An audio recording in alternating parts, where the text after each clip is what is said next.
Hey guys, thank you for renting with Westland Campers. My name is Sergio and I'll be doing your walkthrough. First thing we're going to be taking a look at is the propane tank. It's located on the driver's side under the slide.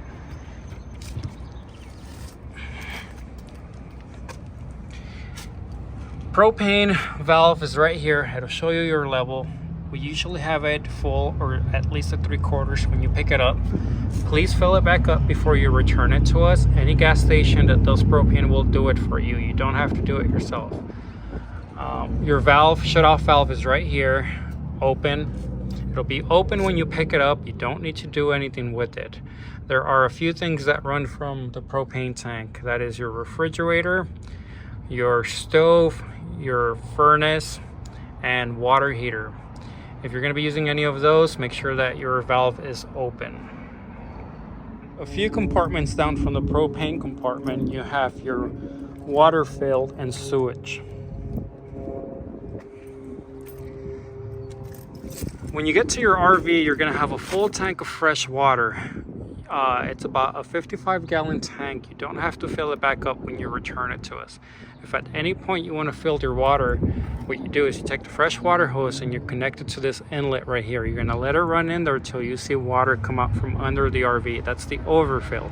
It'll tell you it's completely full. If you go to a campsite that has water hookups, then what you do is you take that fresh water hose and you connect it to your city water fill. That'll get you a direct water line into the RV the whole time you're there.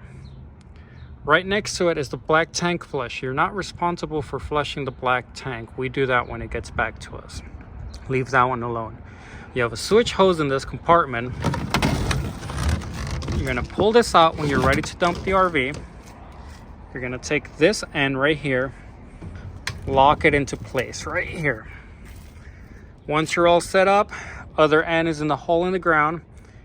You're going to come here, you're going to pull your valves. Right one is your black valve, that's the black water from the toilet. Left one is the gray water, that's the shower and the sink waste. You're going to pull the black one first, let everything drain out. Once that's done, you're going to pull the gray one second, let everything drain out. Once you're done, you're going to leave those open if you're not going to be using the tanks anymore, so that we know you emptied it and we don't charge you that dumping fee. You're going to disconnect the hose, rinse the hose inside and out before you put it back in the compartment. RV runs on regular gas, 87 only. Please make sure you do not put any diesel or ethanol fuel, no flex fuel, just regular gas. The RV will be at least at half a tank when you pick it up. Whatever level is at, that's what you return it at. If you don't bring it back at the same level, then we'll charge you to get it back to whatever it was. Rear compartment is your main storage. It's very roomy. You have water hoses here that you can use. You also have your power cord. It's a 50 amp cord. If you get to a campsite that has power, what you could do is you disconnect it from the generator and you plug it into the campsite. Don't forget to turn on the breaker at the site.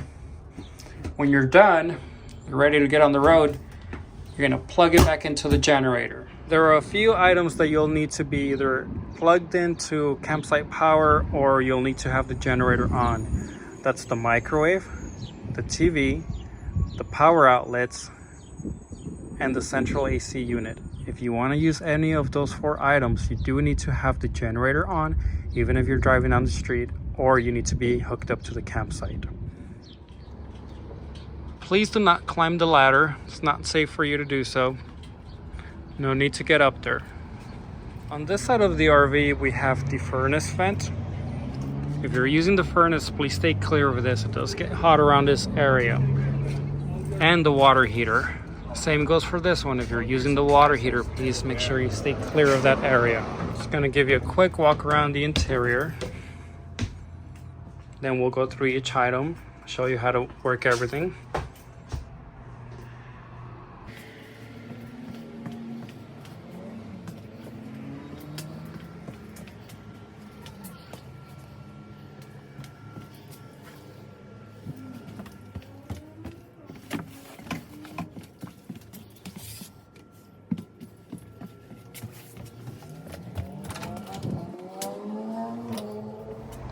We are gonna go ahead and do the interior now.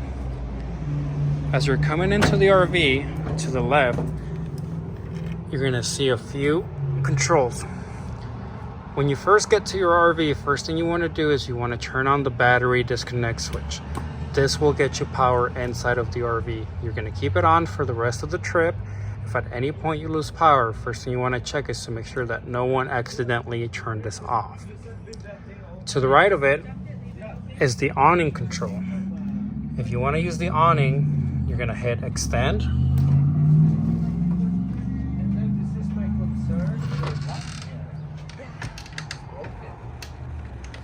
Awning will come out all the way out. Once you're ready to bring it back in, all you're going to do is hit retract. Make sure that you move the door out of the way a little bit so the arm doesn't get caught on it.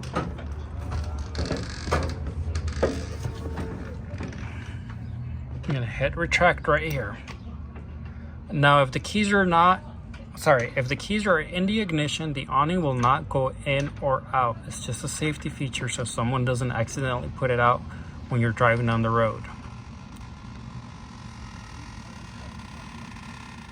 Please make sure you always bring the awning in at night. Always triple check before you drive away that the awning is in. You don't want to drive it into somebody else's RV.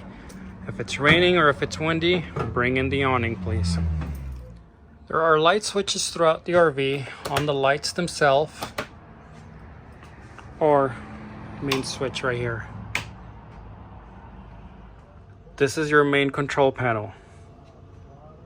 Slide rooms, you have 2 of them, sofa and bedroom area. If you want to put out the slides, all you need to do is go out, put them out, and then in to bring them in. I have the rooms extended right now. I'm going to bring it in.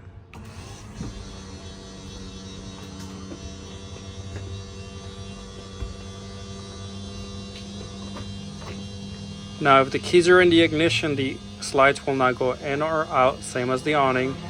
Just locks them into place.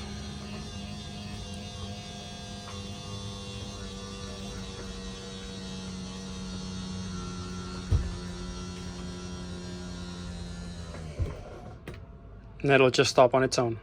You'll do the exact same process for the bed slide. Out and then in. Always bring in your slides when you're traveling. Do not travel with them out. To the left of it is the generator. If you want to use the generator, what you do is you're going to hold stop for about 3 to 5 seconds. It's going to prime the generator. It runs off the fuel in the tank, so if your tank ever gets to a quarter, it'll shut off so it doesn't leave you stranded.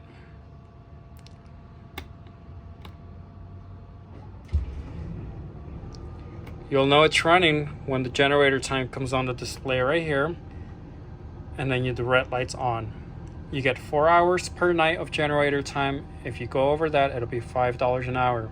Remember, there are 4 things in the RV that you need to either have the generator on or you need to be plugged into the campsite's power. The microwave.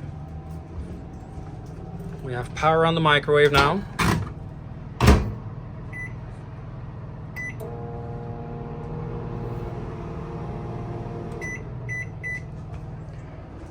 The central AC unit. You turn it on for me here.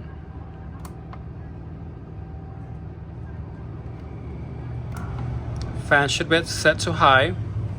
Cool. Temperature, you're going to keep the temperature to about 70 degrees. Do not go lower than that. If you do that, what will happen is you're going to freeze the coils in the AC unit, and then you'll be without AC for about a few hours till it thaws out. And you just turn it off from here. TV. You need the generator or you need to be hooked up to campsite power. And then of course, the power outlets. If you're dry camping, you're gonna want to make sure you keep an eye on your battery level. If you ever see it get down to 1/3, you're gonna turn on the generator and let it run for about 45 minutes to 1 hour to give you a full charge. Especially before going to bed, you're gonna want to run the generator at least an hour before going to bed so the batteries don't drain overnight. If at any point you completely drain the batteries to the point where the generator won't start, what you do is you go over to the engine, turn it on, let it run for about 5 minutes. That'll give some charge to the batteries, and then you can come back over here and start the generator. Once you have the generator going, you can shut off the engine. If you're hooked up to power at the campsite, you don't have to worry about the generator at all or your batteries draining. Top left corner of the control panel, you have the levels. So LPG, that's propane, battery level, fresh water, it's showing 1/3. When you pick up the RV, it'll be full. Black is the toilet waste, gray is the shower and the sink water. These sensors are not very accurate. Unfortunately, people sometimes flush things down the toilet they're not supposed to, so it'll get stuck on the sensors. Right now it's showing full, but there's absolutely nothing in there. We always make sure that we empty the tanks before you guys pick them up for this exact same reason. So if you're out there and you're dumping your black tank and you come back in here, it's still showing something, don't worry too much about it. Well, as long as you leave those valves open, we know that you emptied it. Water heater runs on propane. You're gonna turn this on 10 to 15 minutes before you need hot water. If you're not using it, what you're gonna do is you're gonna turn it off so it's not burning up your propane. And then to the right of it, you have tank heat. If you go somewhere where it's freezing, you're gonna turn this on so that your black and gray tanks do not freeze. Last button on here is the water pump. If you're dry camping and you need water in the shower, sink, or flush in the toilet, you're gonna turn that on. You're gonna get your water. Same goes for this one. If you're not using it, you're gonna turn it off so it's not running in the background or draining your batteries. There's a breaker box down here. I just want you to know where it's at, just in case if anything trips. You can just come over here and reset it. Usually what will trip is the microwave or the AC unit. So if they're not working, check your breakers first. Stove runs on propane. You're gonna turn the knob to light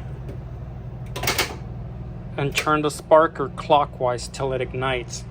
Bring a lighter with you anyway. Sometimes the sparker gives out. You could always light it manually if you need to.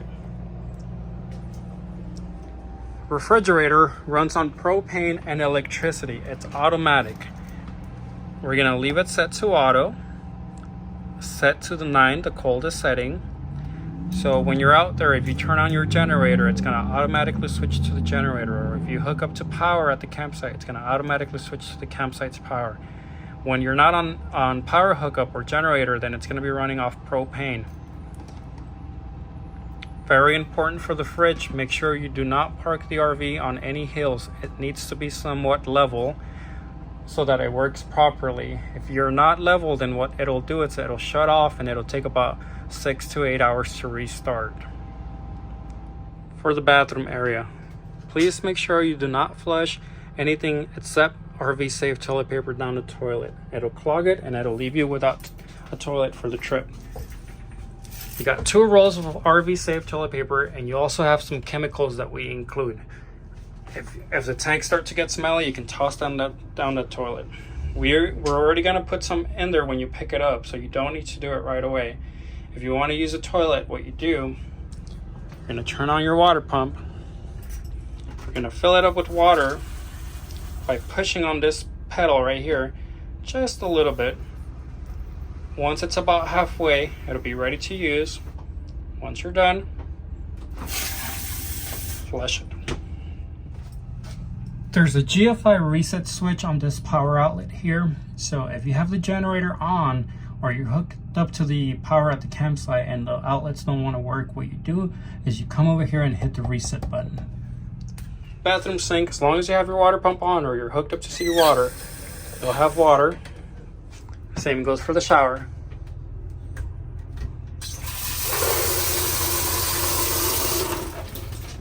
You have a king size bed.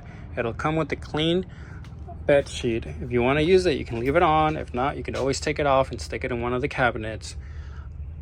There's bunk beds here.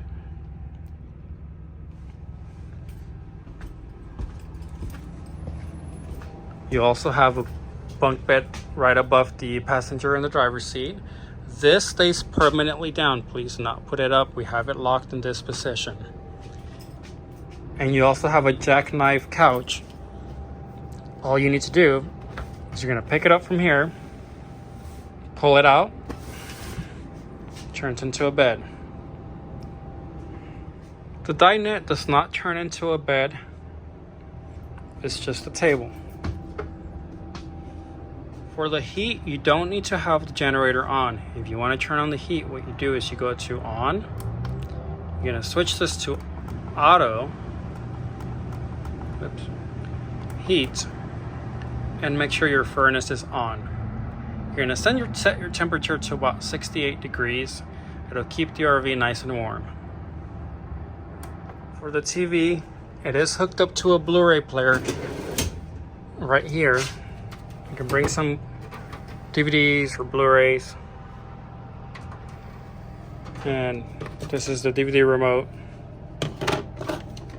This is the TV remote. Last part of the walkthrough is going to be the dash area. You have your miles right here. You have your fuel level here. Windshield wipers. Headlights. You also have a battery boost right here. If you accidentally leave your headlights on, completely drain the engine battery, what you can do is you can use the house batteries to start the engine. What you do is you're going to push down on this button and you're going to start the engine. To the left of it, you have leveling jacks. Make sure your parking brake is on. Make sure the engine is on.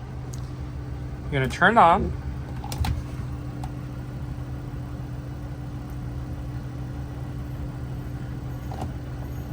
You're going to hit auto.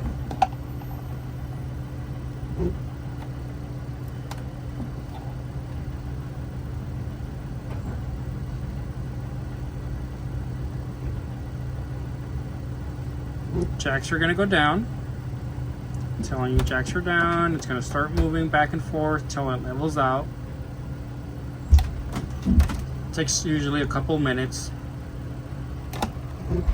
Once it's done moving, it's telling you the jacks are down.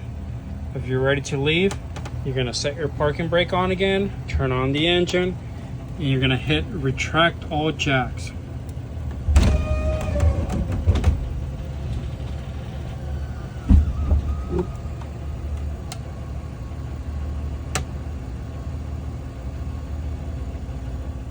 You're ready to drive away when the jacks down light goes off. Dash AC, pretty simple. Make sure the AC button is on. You do have a backup camera. Whenever you throw it in reverse, it'll automatically switch over to the backup camera.